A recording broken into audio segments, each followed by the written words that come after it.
Most runners are probably one big injury away from giving up the sport. Every day, people buy shoes or supportive inserts to try to prevent that. And if you go barefoot, you might injure yourself faster, as anyone who put down the book, Born to Run, to enthusiastically run a 10K in brand new Vibram 5 fingers can tell you.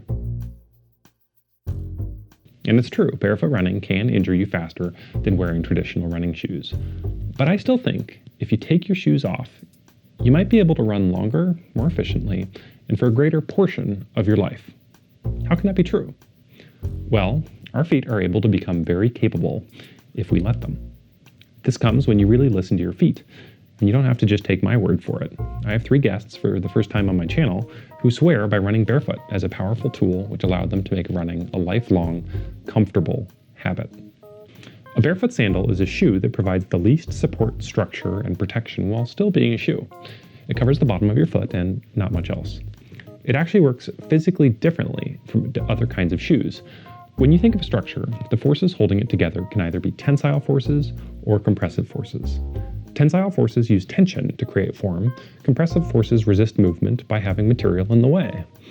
Most normal shoes use both to keep their shape. The shape of a boot, for example, doesn't change much after you put it on your foot because of compressive forces keeping it together. A boot has a predetermined shape. Your foot fitting inside is a second thought. Any comfort comes from coincidence or because your foot is breaking in the shoe. And if my feet are any evidence, breaking in seems to happen equally to your shoes and to your toes, as this is what my feet might have looked like if I had grown up wearing less restrictive shoes. The photo on the right is from groups of people who grew up walking around barefoot all the time. Look how crunched up my foot looks. It's probably better to wear a shoe that takes its shape from your foot, rather than let your foot take the shape of the shoe. Barefoot sandals, on the other hand, just become sheets of thin rubber and string when there isn't something around which they can hold tension. There's almost no significant compressive forces keeping a barefoot sandal around your foot. So what does wearing less shoe actually do? Technique is always critical, right? I always would say, like when I'm doing construction, if I was struggling with something or it was difficult, I probably wasn't doing it right. Yeah. I needed to change my technique or my form, kind of adapt it. And then there's always like you stick with a process long enough, you're like, oh, there's an easier way. So I'd tell people, like, let's go running in this neighborhood and let's take our shoes off and let's see how it feels to actually let your feet hit the ground. And then at first people are like, you're breathing heavy, it's uncomfortable and all that, and people are tense, but I would have people run for, say, a mile. You can hear they're slapping the ground less, their breathing's good, and all of a sudden, once they relax, they're like, hey, this is comfortable. This actually feels good. And I think in that first mile, you take the shoes off, go completely barefoot, or maybe even wear socks if you're really scared. Man, it's such a great sensation, and all of a sudden you're like, I can breathe. It's like a superpower we all have that most of us haven't really tapped into. Our feet give us feedback when we run. They're like ears, which listen to the ground's texture as it passes by. Foamy running shoes act just like foamy earplugs. They attenuate the signal from the ground, and this is really helpful when you need your feet to do something they're not well conditioned to do, like hike up a mountain or run a marathon you haven't really trained for. But our feet are very amazing things, and with a little experience, they can actually react to spiky rocks and twigs faster than gravity pulls you onto them. I'm sure many of us have experienced this. You might remember from your childhood taking your shoes off for the first time in the summer, how each step felt really sharp and painful, and you probably thought at that moment you'd never really run unless you put your shoes back on.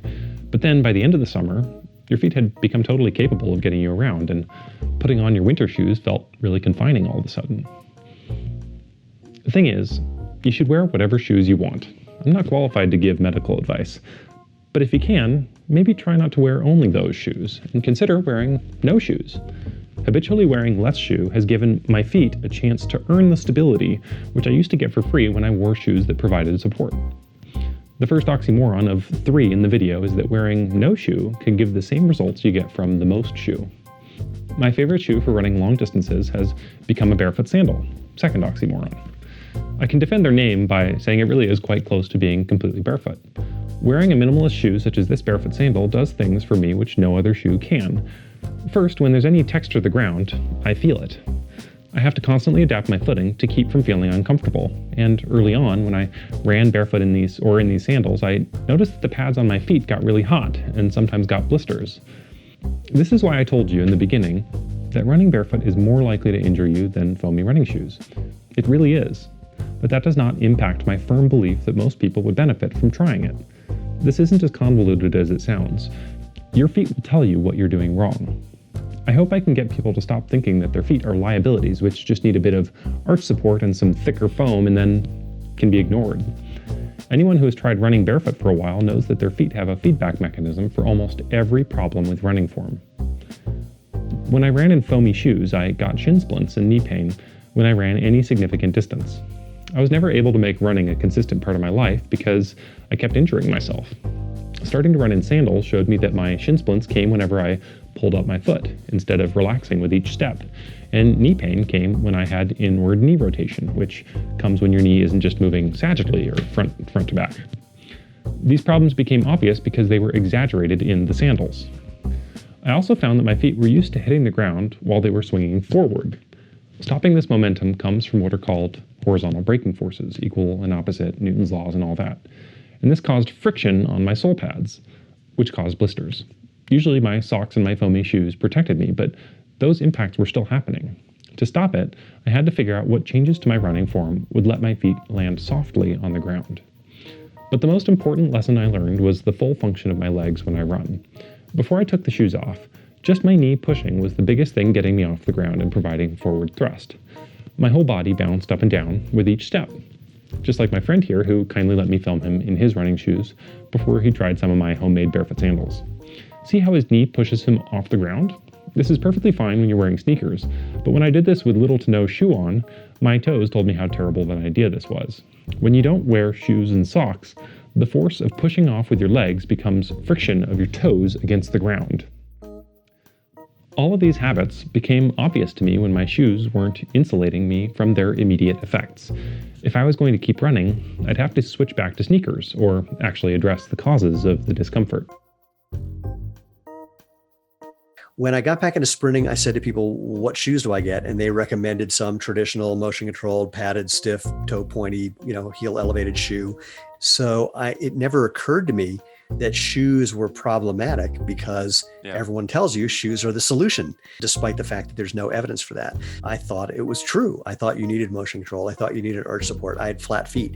I believed all of the propaganda. And literally it wasn't until I had the experience that it was all wrong that woke me up. So I got back into sprinting at 45, was getting injured pretty much constantly for about the next 2 years. And one day, a friend of mine here in Boulder, who's a world champion cross-country runner, he said to me, why don't you try taking off your shoes and run barefoot and see what you learn? And what I learned is why I was getting injured, more importantly, how to stop getting injured. And the what was causing my injuries were just form issues that I couldn't feel when I was in regular shoes, but were instantly obvious barefoot because it hurt. That first barefoot run was really fascinating for me because as a sprinter, I run the 100 outdoors. I'd never run more than a mile of my own volition and did not enjoy that.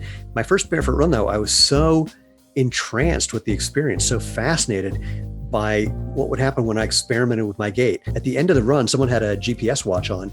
I said, how far was that? And she goes, that's a little over 5K. It's like, I'm sorry, what? I was dumbstruck. I had no idea. So the transition, especially because what I discovered with that blister in that second run was that basically I was plantar flexing. I was pointing my toes because, landing on your toes, that's what sprinters do, or landing on the ball of your foot. But I was overstriding. I was putting my foot in front of my body too much. And so that was causing the friction and the force that was causing that blister. I was also pushing off the ground a little bit instead of lifting my foot off the ground. Again, doing it wrong hurt, doing it right felt great. As soon as it switched in that one stride, my core was a little more engaged. My shoulders were over my hips were over my feet. Cadence picked up a little bit. It was just pleasant. And it didn't take very long till that just became the way I ran. So what is the correct way to run? I don't believe that athletic advice or health advice can apply universally to everyone. If someone claims that theirs can, they're probably oversimplifying things. I think it's up to you to negotiate your best running form with your own body, ideally through your feet. But for me, I found that the final thing keeping me from running efficiently was my calf flexibility. I couldn't push my knee forward enough without it rotating inward, a process I believe is closely related to pronation. When I tried to bend my knees more to absorb impact, my calves weren't flexible to allow for this without pushing my knees inwards. And I'm definitely not unique in this. Our shoes cause our calves to lose flexibility. Most every shoe has what is called an elevated heel, or heel elevation, which reduces the distance from your heel to your knee. To reverse this, I have to stretch my calves, keeping in mind their range of motion front to back, without my knees pulling inside. And now, after I gained a little flexibility, my running is more fluid and involves less vertical bounce. I can even catch myself slipping back to old habits by seeing how much my vision bounces up and down. After all, any up and down movement you produce while you're running is just wasted effort. And all of this is my point about barefoot running. When I wore thick, foamy shoes, I wasn't able to figure this out. I couldn't determine the connection between my running form and my discomfort or injuries. But when I took off the shoes, the connection from bad technique to injury is shortened, and you have no choice but to listen and stop when you're doing something wrong. And sometimes the cause for your injury will be made obvious because you will feel it happening with every step, not after a few weeks of training. So when you wear no shoes, you're more likely to get injured, but you're even more likely to stop before you get injured and figure out what you're doing wrong. Pain shouldn't be a significant part of running. You should be able to run your favorite distance comfortably, and I think that anyone who disagrees with me probably won't be running for much longer. Running isn't something to be tolerated. It should feel good almost the entire time. Barefoot running facilitates this by exaggerating the pain when it occurs, so you can be sure when things are actually working properly.